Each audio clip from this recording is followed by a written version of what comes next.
Bienvenida o bienvenido a esta exploración detallada. Hoy vamos a sumergirnos en un instrumento financiero que, bueno, aunque suene a otra época, tiene raíces profundas y principios muy vigentes. La letra de cambio. Cierto. Puede que ya no la usemos para pagar el café, como bien apunta la documentación que manejamos, pero su lógica interna nos dice mucho sobre cómo se estructuran las deudas y las garantías en el mundo comercial. Exacto. Es como mirar el ADN de ciertas obligaciones financieras, ¿no? Justo. Nuestra misión hoy es desentrañar qué es exactamente, cómo opera y sus piezas clave, apoyándonos en la información disponible que se centra, en el marco legal guatemalteco. Queremos entender por qué algo inventado hace siglos sigue siendo relevante conceptualmente. Y sus orígenes son fascinantes, ¿verdad?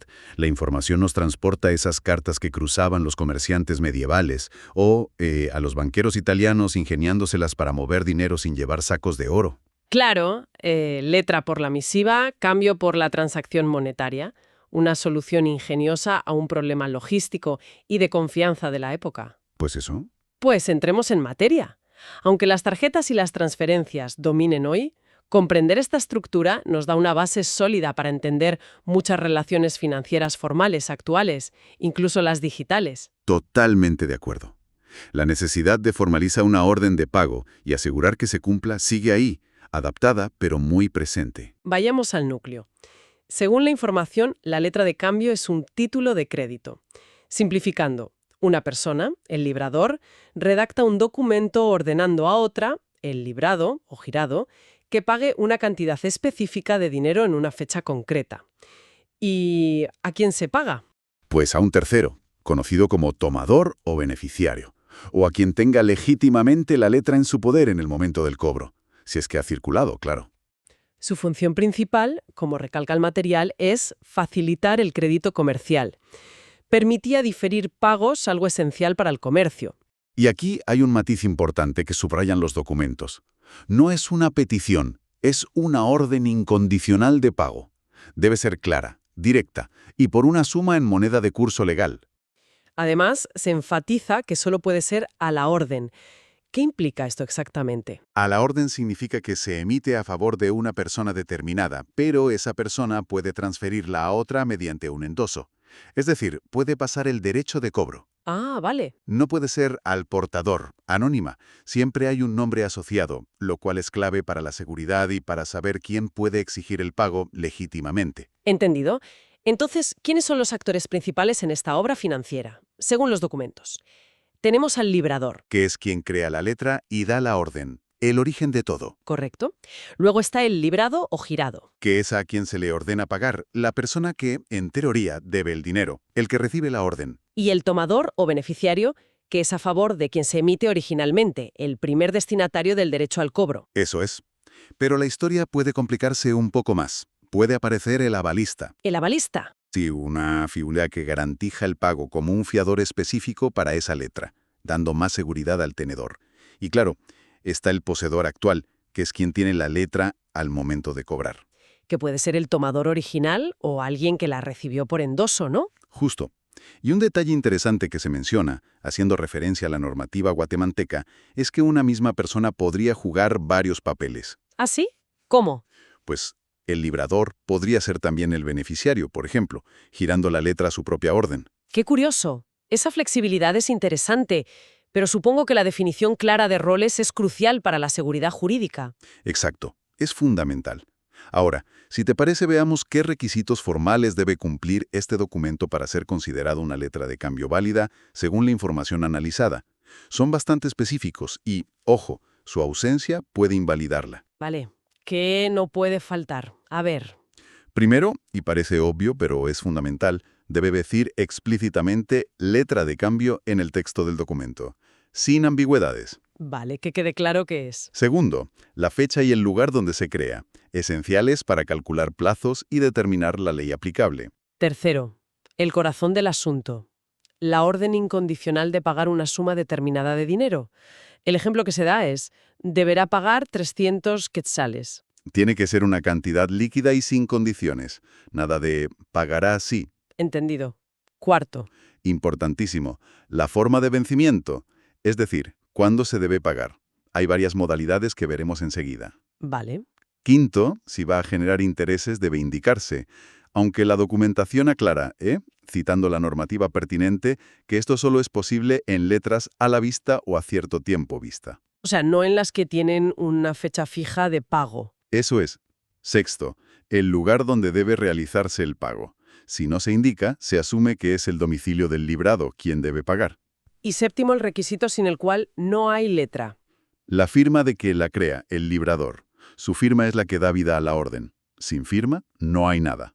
Pues sí que son específicos. Estos requisitos buscan dar la máxima certeza posible, ¿no? Que cualquiera que vea el documento sepa exactamente a qué atenerse. Quién paga, a quién, cuándo y dónde. Justo eso, máxima claridad. Hablemos de ese cuándo. Las formas de vencimiento. La documentación describe 4 tipos principales. ¿Cuáles son y qué implican? A ver, la primera es a la vista. Significa que es pagadera en el momento en que se presenta el librado. Quien la tiene decide cuándo presentarla. Sin plazo. Bueno, el librador puede poner un plazo máximo para esa presentación, según se indica citando la normativa, pero la idea es, la veo, la pago. Vale. Pago inmediato al presentarla. La segunda. A cierto tiempo vista. Aquí la cosa se complica ligeramente.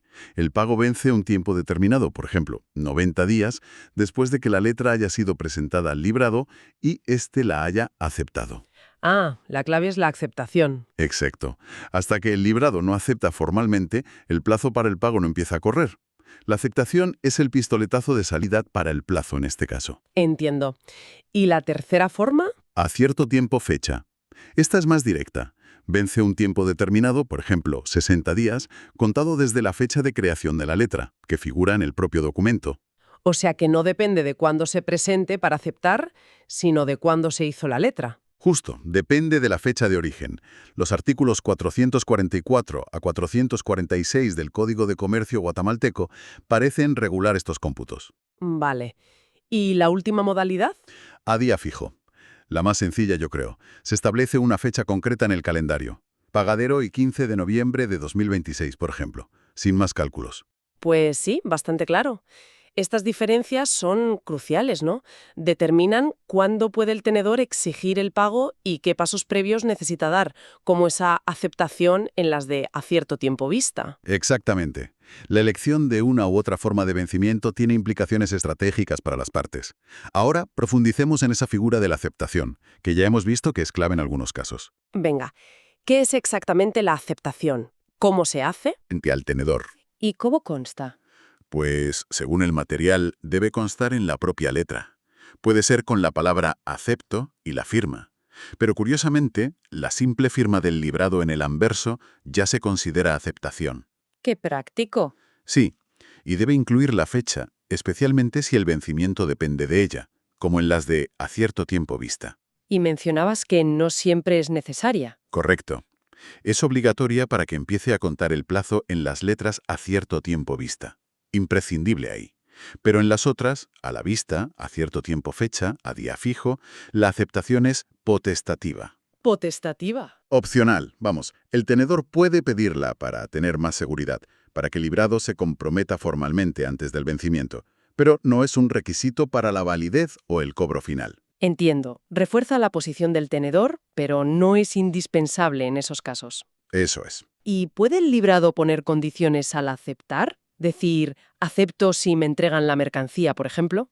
En principio, la aceptación debe ser pura y simple, incondicional, como la orden de pago original.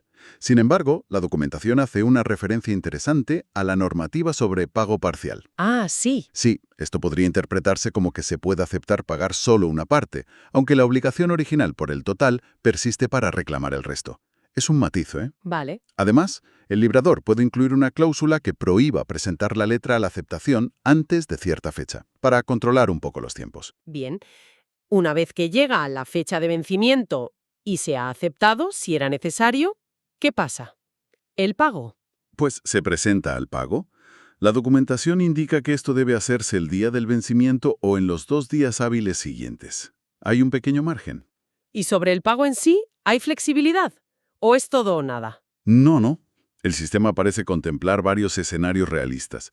Se admite el pago parcial. ¿En serio? Sí, si el deudor no puede pagar todo, paga una parte, se anota en la letra, y el tenedor conserva el derecho a reclamar el resto. También se prevé el pago anticipado, antes del vencimiento. ¿Y si no se encuentra al acreedor o éste no quiere cobrar? ¿Qué a veces pasa?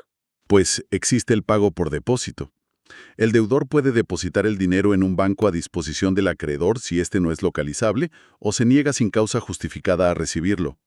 Y así se libera de la obligación. Es una solución. Y también está el pago por tercero. Alguien ajeno a la obligación principal puede pagar, y al hacerlo, adquiere los derechos del acreedor original para reclamar a los obligados, como si comprara la deuda, por decirlo de algún modo. Entendido. Oye, en esta sección sobre el pago, el material menciona de pasada el delito de defraudación mediante cheque. ¿Qué pinta un cheque aquí? Me ha chocado un poco. Buena pregunta. Obviamente son instrumentos distintos con regulaciones penales diferentes. Su inclusión aquí parece más bien contextual, ¿no?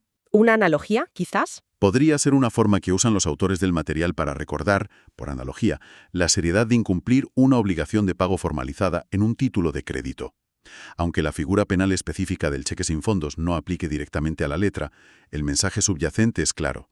El sistema legal contempla consecuencias graves para quien no honra estos compromisos formales de pago. Vale, tiene sentido como recordatorio de la seriedad del asunto.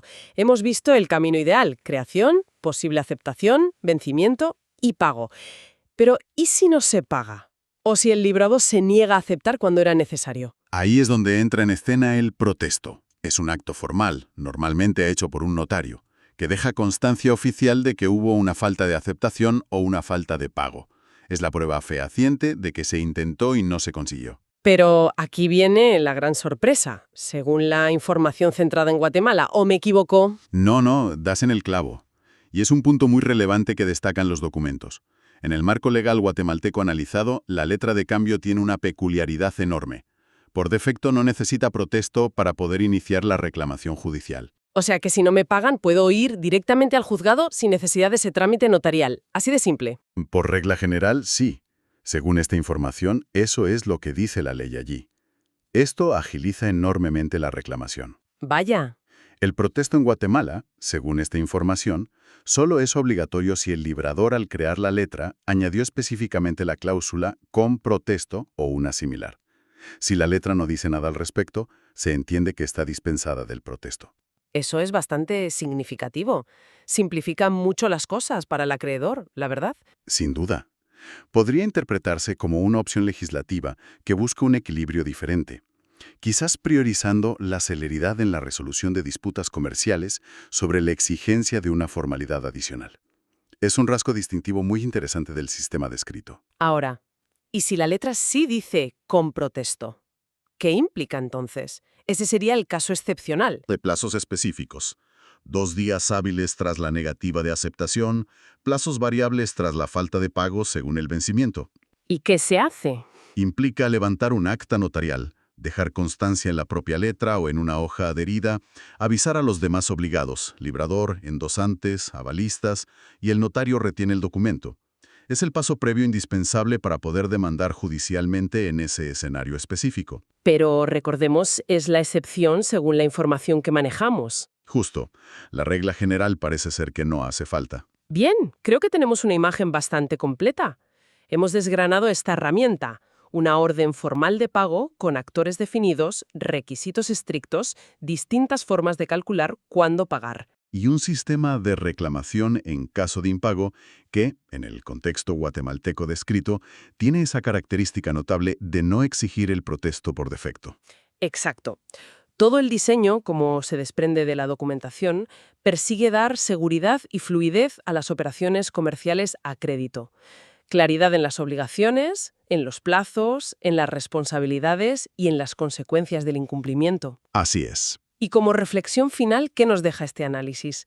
Aunque las herramientas financieras de hoy sean digitales e instantáneas, los principios fundamentales que hemos visto en la letra de cambio siguen muy vivos, ¿no crees? Totalmente.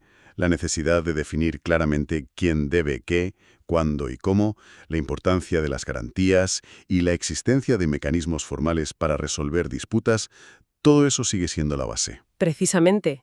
Y ahí surge una pregunta interesante para seguir reflexionando, quizá para otro día. A ver. ¿Cómo se trasladan o quizás se transforman estos principios básicos de claridad, responsabilidad y ejecución forzosa en el mundo de las transacciones electrónicas, las criptomonedas o los contratos inteligentes. Buena pregunta. ¿Mantenemos el mismo nivel de seguridad jurídica y de protección para las partes? ¿O estamos entrando en un territorio con nuevos desafíos y quizá menos certezas? Es un buen punto para darle una vuelta, sí señor. Lo dejamos ahí, como un tema para pensar. Ha sido muy interesante desgranar la letra de cambio hoy. Desde luego. Un placer como siempre.